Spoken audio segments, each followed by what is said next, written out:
My name is Macey Setter, and the topic that I chose for my persuasive speech was testing in schools. The first speech that I chose that's against testing in schools is Why Tests Are More Harmful Than Helpful by Piper Yarburger. And she used both personal experiences and facts to back up her statements. She was well spoken, confident, had good articulation and vocal control, as well as good nonverbal communication and body language.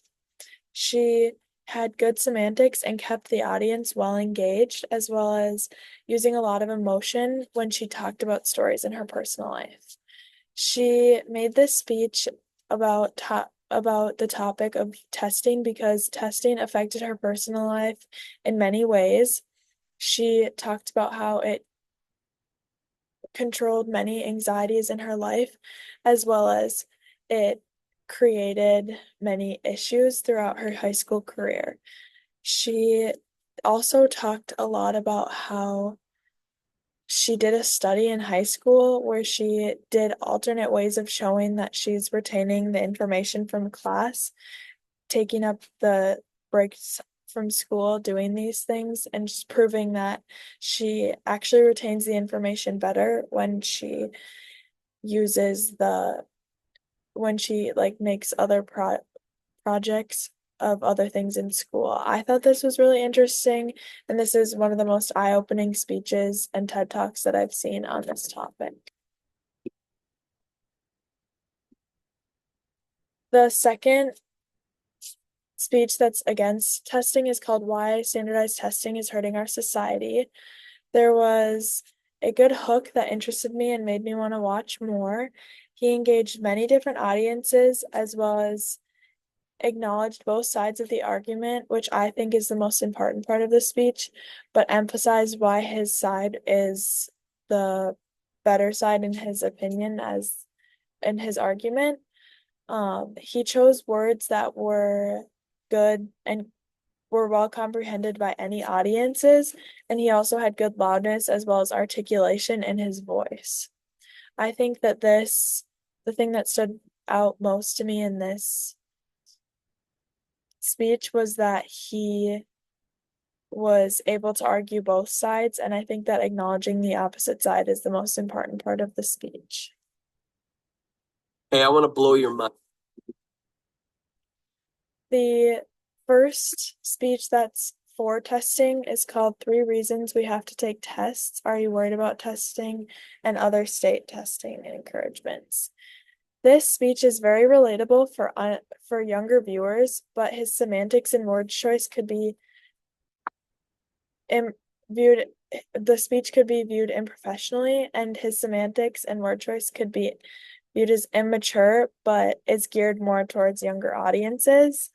He has appropriate gestures and non-verbal language, as well as a strong pitch and articulation. He kept the viewers very engaged from the beginning with a good hook, as well as keeping them engaged throughout with his voice and vocal tone. The second speech that's for testing is called Why Tests Matter and the Benefits of Assessments. The setting is in a school, and she has many facts and statistics implemented, as well as good professional visuals and body language. So she shows many kids learning in a school and how they're showing that they are comprehending what they know by testing.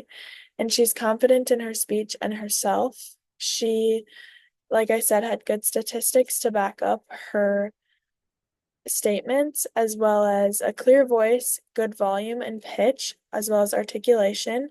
And her semantics and word choice are engaging and professional, as well as understandable to the general public.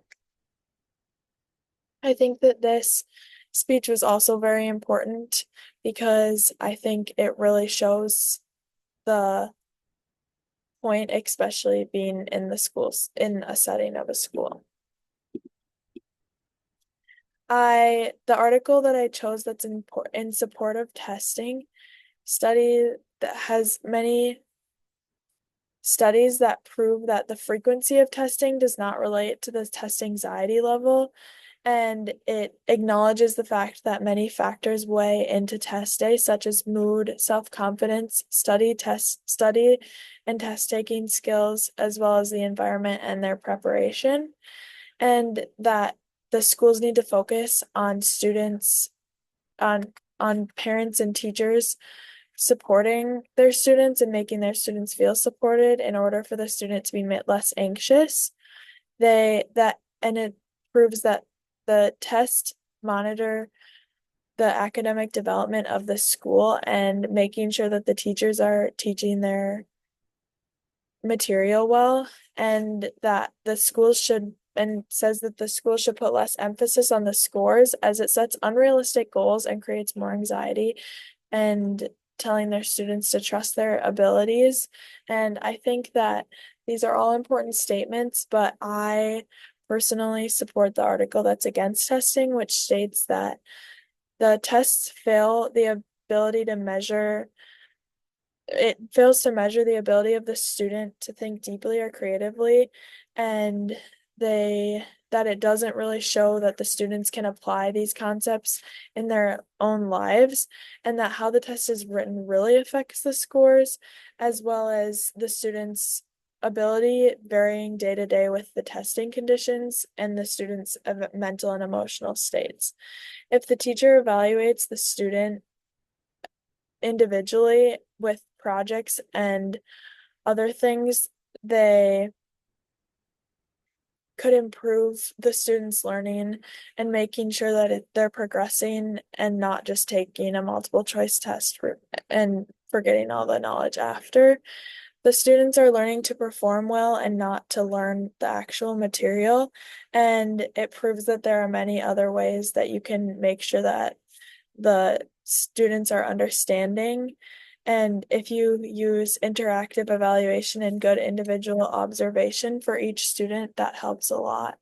I believe that the schools should put less emphasis on testing and more emphasis on doing projects that the student is interested in, doing instead of taking tests that the students are gonna forget about um, right after they take the test.